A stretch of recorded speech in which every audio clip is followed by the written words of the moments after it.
Hi everyone, John here from All Miniatures Great and Small. Today we're continuing our coverage of Clash of Steel, a tabletop tank battle from Galeforce 9 and the people who bring us Flames of War and Team Yankee Battlefront miniatures. Battlefront and Galeforce 9, they're all kind of the same company, but this particular game is released under the Galeforce 9 label. All right, so I've already done an unboxing and we looked at a lot of the models. More of that kind of stuff is coming, but this video I just wanted to be focused on how the missions play. I know there have been a lot of questions in the community about how these missions play, how are they going to be different from Flames of War, and today we'll find out. Okay, so in the rule book you have mission rules, but the box itself, the starter boxes, come with 4 sets of cards. Now these cards are mission setup cards, tactics cards, objective cards, and mission rules. The actual setup of the missions is only a couple of pages in the rulebook. It's pretty simple. And I thought I would just kind of go through a really basic explanation of how you would set up and determine what your mission is going to be in a game of Clash of Steel.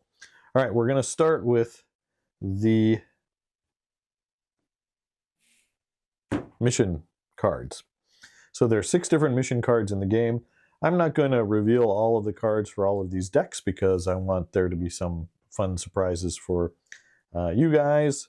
But we'll go through and kind of look at a representative example for a battle. So I shuffled this deck and we're just going to draw the first one. And the mission we're going to be playing today is called, the mission we're going to play today is called The Long Run, Mission Setup Map 3. And you can see it's kind of a short edge to short edge. The mission tells us we're going to be using 3 objectives, and it tells us where to place those objectives. The starter set comes with nice cardboard objectives. Then it's got, ranges or distances for deployment, stuff like that. So when you're deploying, the defender is going to deploy 12 inches out from the edge, 12 inches out, and so on. All right, so then once you've determined the mission, then you are going to draw the mission rules, and that's this deck right here.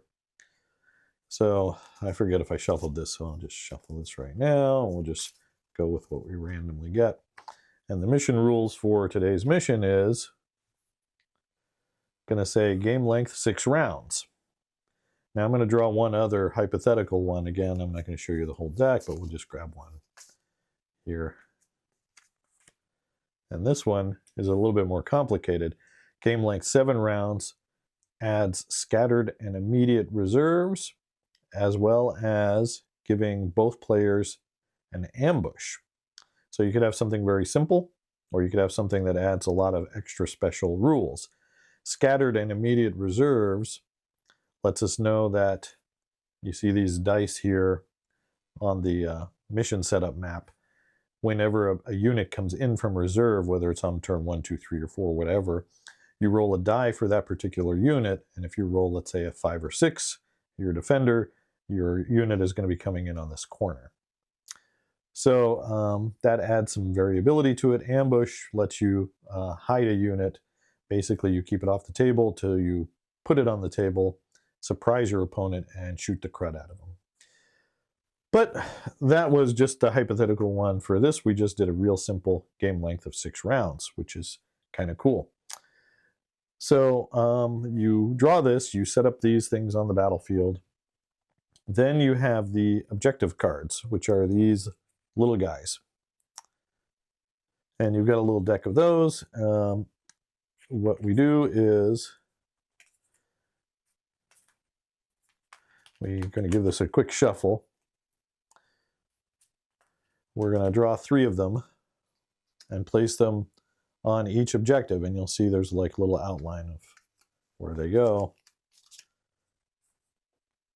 Hopefully I'm getting random enough ones. Okay. So now that these cards are out, at the start of the turn that matches the objective, you draw or you flip over this card. So at the beginning of turn 1, we're going to flip over this card. So this is changing the parameters of the mission. So now it's going to say this game lasts 1 turn longer. So now the game is going to be able to run 7 rounds. On turn 2, you would flip over the next one, start of turn 2, before either tanks are concealed while they're within 4 inches of this objective. So we've got, it's called low ground. Tanks are going to get a bonus to concealment if they're nearby this objective, which is kind of cool. All right, and then on turn 3, you would flip this last one over. Demolition. Oh, let me read that. Got some text there. When a tank moves within 4 inches of this objective, that tank immediately makes a skill test. If it passes, the controlling player scores 5 victory points, and this objective card is discarded. Draw a new objective card and place it face up on this objective marker. So that's pretty cool. So there's something they demolish there, and they get 5 points for it. Okay. So some missions are going to have 3 objectives. Some missions might only have 2 objectives. I did not see any missions that had only 1 objective or more than 3. In fact, the game only comes with 3. So at its most basic, that's how the game is set up. So now we know our mission. Scoring is done a little bit differently, and I'll just go over that briefly. At the end of each player turn, you score 1 victory point for every objective you contest, and 3 for every objective you hold. You also score, I believe it's 3 victory points for each enemy unit you destroy that turn. So then you add all these up. It actually has little score dials. You can see a picture of it there, or you can keep track of your victory points. So points are very straightforward, very easy to kind of track. Then you've got these kind of secret cards that can throw a wrench into it, or change how some scoring happens, or give you additional scoring opportunities. You can score every turn, so the fact that the game is going to 7 instead of 6 turns because of that card can impact the victor of the game. So I think it's very cool. These objective cards play very interestingly, and these missions, they're not like your typical Flames of War missions. They're almost more like Warhammer 40K type missions, where you have objectives, you're scoring them every turn, which I think is one of the big draws of this game over Flames of War, is a different mission setup. You're not just playing Flames of War missions, even though you're using a lot of the same rules for how the tanks work and interact with each other. The missions actually play in a completely different way that encourages more dynamic action, for example. In Flames of War, you might have a very obvious defender and attacker, and the attacker needs to take the objective from the defender. In Clash of Steel, you're both going after objectives that are on the battlefield, and you're scoring them every turn. So you can't hold off till the last turn and make one valiant push to claim the objective and win the day.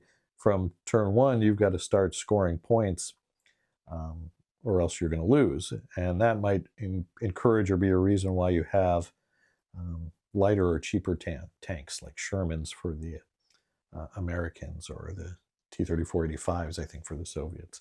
And I like that. I'm excited to actually play a game using these rules. I hope you enjoyed this video. If you did, please do consider giving us a like and subscribe. If you like our Team Yankee and Flames of War coverage, please do consider checking out our Patreon, where we post battle reports that are dedicated to the Patreon and aren't on general YouTube, and our YouTube membership page. All right, thanks for watching, and keep on gaming.